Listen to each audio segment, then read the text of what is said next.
I want to begin this morning with a story because I think it kind of encapsulates the energy that we are most of us are living in right now. I was sitting on the bed working on church stuff and I kept hearing this little clicking noise and there would be like a click and then silence and then maybe a little bit longer click and then silence. And I I kind of looked around. I mean, we live in a condo building, so there are sounds periodically.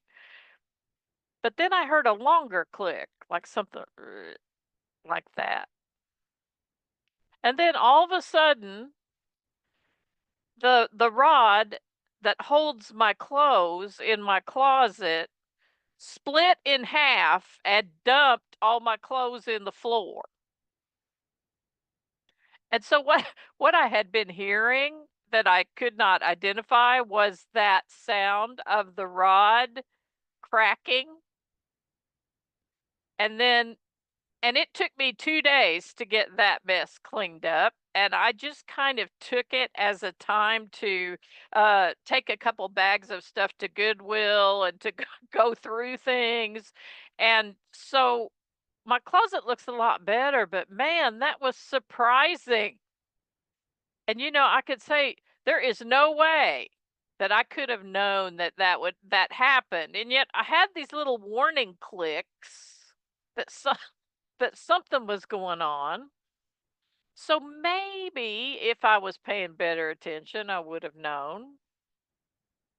But I didn't know it was gonna happen, and here it is, just dumping my clothes out, and so I had to deal with that. And believe me, I've had plenty, to do and deal with, uh, you know, hundreds of email messages and such since I got home from vacation. And so having to do this task in the midst of all of it to even be able to walk in our bedroom was a surprise. And I think that energy of not knowing what's going to come next or not knowing if things are just going to be able to go forward and we're going to be able to do what we're doing, or that some other thing may drop out that we have to pay attention to. In coming days, we don't know what the new administration is going to do. We don't know where that energy is going to land and who is going to be hurt by it, that we may be called as followers of Jesus to intervene about. We just don't know. And those are the times we're living in. So we don't know what's going to happen and when the closet rod's going to break or when something's going to go out on the car or when some edict is going to come down from on high that we have to pay attention to. It's in the Epiphany story, it talks about Herod. When Herod got agitated and upset, all of Jerusalem got agitated and upset with him. And that's a little bit the energy that we're in here. So I wanted to return to Psalm 139 this morning in this time of not knowing and knowing and knowing maybe, because the word yada in Hebrew, to know, occurs in this scripture 7 times. And it's a really important word. Let me give you the meaning of it from Strong's. Yada is to know, to perceive, to understand, and to acknowledge.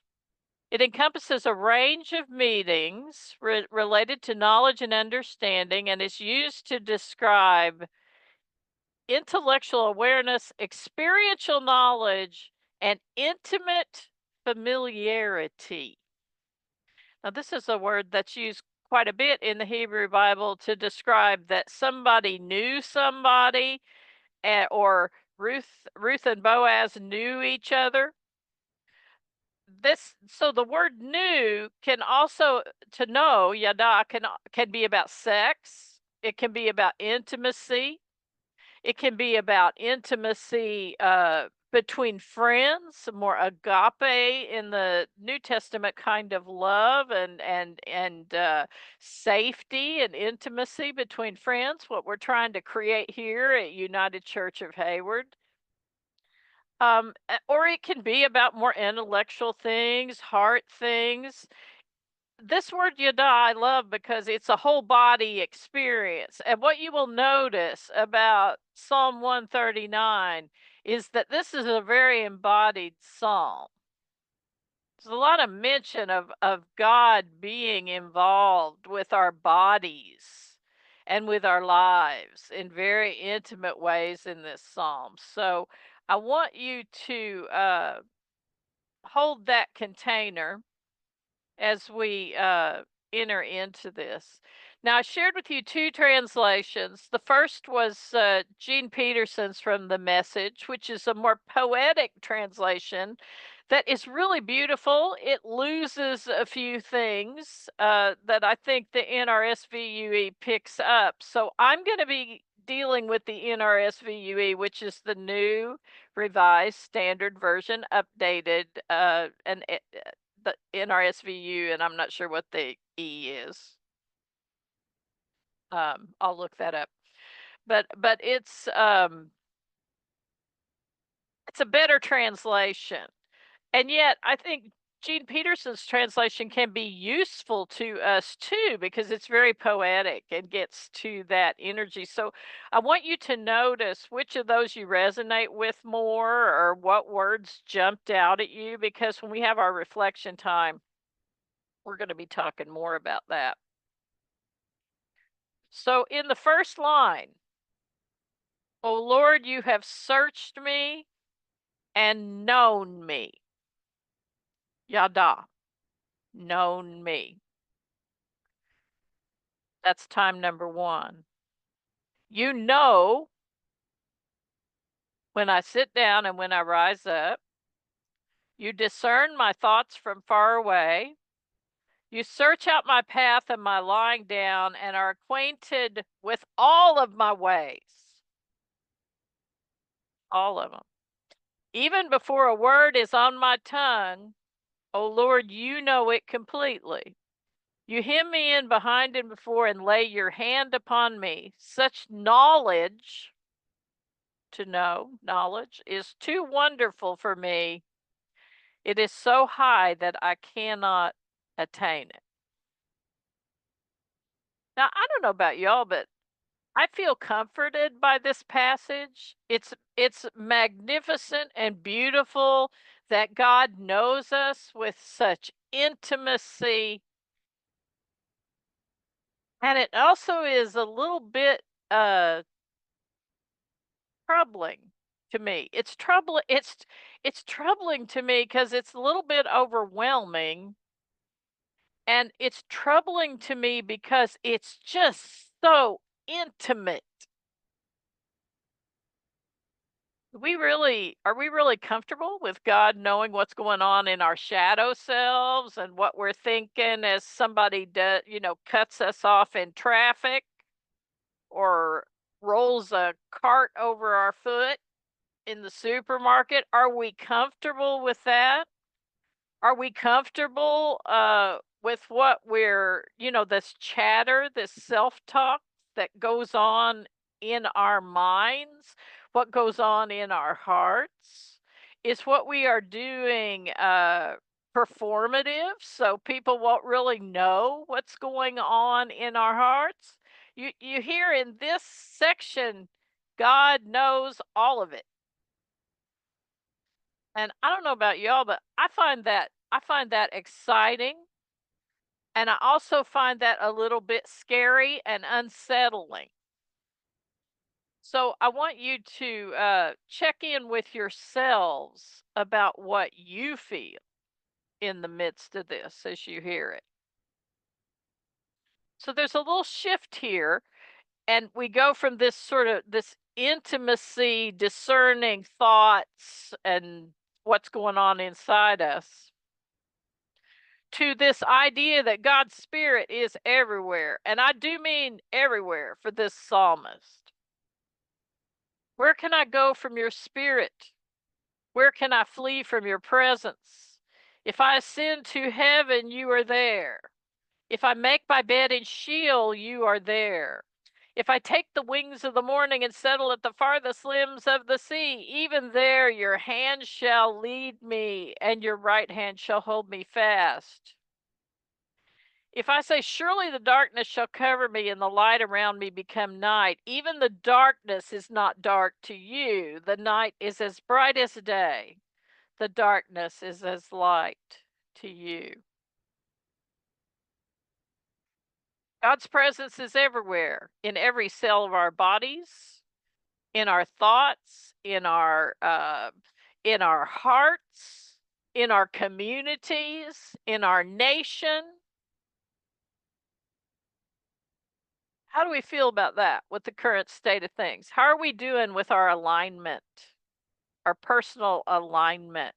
And by alignment, I mean do our thoughts and our words and our actions, what's in our hearts, match up?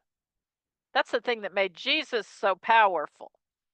All that all that matched up. So God just flowed through him in this way that just turned the world upside down.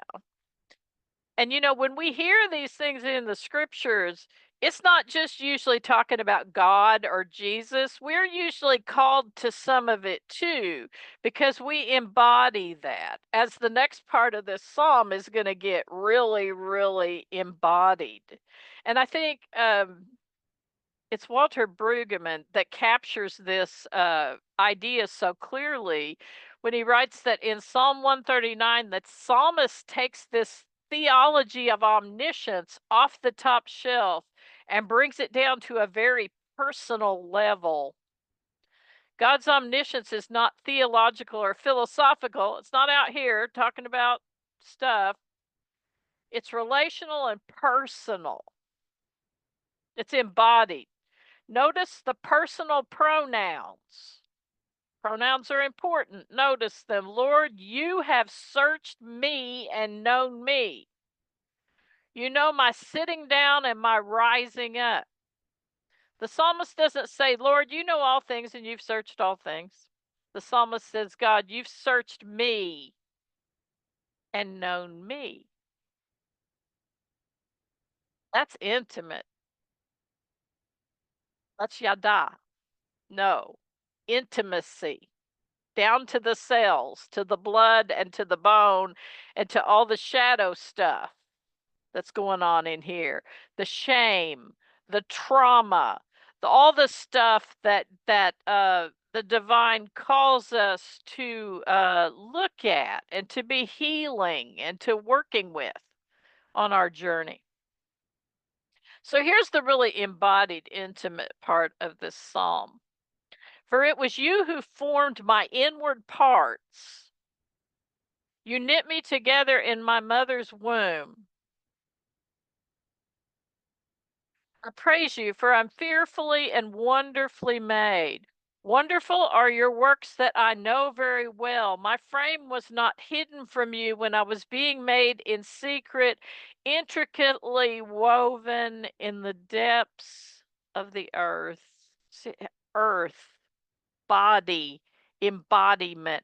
God is involved in creation of us, of the earth. In your book were written all the days that were formed for me when none of them yet existed. How weighty to me are your thoughts, O God. How vast is the sum of them. I try to count them, and they are more than the sand. I come to the end, and I'm still with you. No matter what rock we're trying to hide under, God's still with us.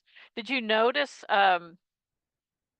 if you've been in Bible study, you know that Sheol is the way that in the First Testament or Hebrew Bible that they talked about the afterlife. It was this sort of gray place of shades and spirits. Not unpleasant, but not particularly pleasant either. If you've read uh, Greek mythology about the river Styx and the underworld, it's sort of, it's a little bit like that, Sheol. But if you translate this to our idea of the afterlife, it's saying that God is both in heaven. He's with us if we go with a present moment view of that, or in memory, and he's also in hell. If you think of it that way, you don't have to, but if you do, God is everywhere. Sheol, important word for us here. So all of this speaks to this need for intimate, embodied spirituality. And that's why we revisit this psalm periodically, because I think during this time in our nation and in our lives, when uh when our clothes rods are cracking and things are happening that we don't have control over, we are called to this kind of embodied, intimate relationship and spirituality with God. And I believe that, this is Reverend Dr. Martin Luther King Jr. Sunday. And there are so many quotes that are quoted by him during this time, and most of them are full of fire and justice seeking and very powerful ways to move into injustice in the world, which is how he lived his life. But what is not spoken about quite as much is the deep, deep spirituality that he had that fueled that. That intimate relationship with God that is also captured in his writings that fueled his justice seeking. I want to share a piece of that with you this morning. This is for his Antidotes for Fear, which is a real good thing for us if we're seeking and embracing the journey right now. He writes, God's boundless love supports and contains us as a mighty ocean contains and supports the tiny drops of every wave. With a surging fullness, God is forever moving toward us, seeking to fill the little creeks and bays of our lives with unlimited resources. Anyone who finds this cosmic sustenance can walk the highways of life without the fatigue of pessimism and the weight of morbid fears. Look at his life. Do you realize how much courage he had to move into injustice the way he did? And his standing in his integrity, his alignment, his moving without the fatigue of pessimism and weight of morbid fears, which I'm sure he had. But he's speaking here to the need to manage that. And we manage that by having a deep and intimate relationship with God. And it's scary and it takes work. But there is also joy unspeakable possible in the midst of it. We sing about that. Amazing grace. There's amazing grace possible. There's unspeakable joy. I think Jan Richardson, and I'll close with this and the questions that I want us to entertain. Jan Richardson captures this beautifully in our reading of preparation. When she says, to be known, we will need to let it all go. To leave room for the astonishment that will come should we be given a glimpse of what the Holy One sees in seeing us, knows in knowing us, intricate and unhidden, no part of us foreign, no piece of us fashioned from other than love.